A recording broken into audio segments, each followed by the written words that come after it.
Kaya. On cam na tayo. Ay.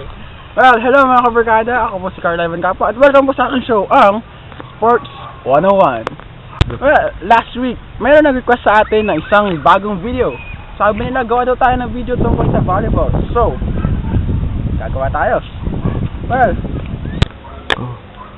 ngayon, sasagutin natin ang tweet na ating kabarkada.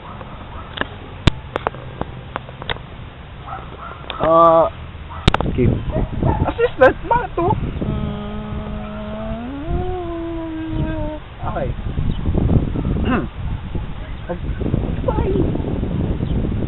May nag-tweet.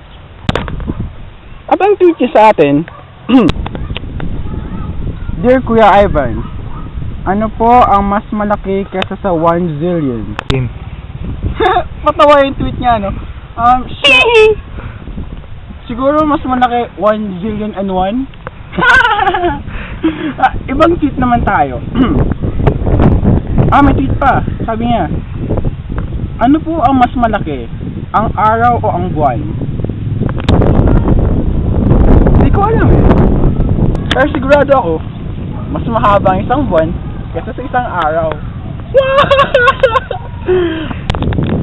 Wow!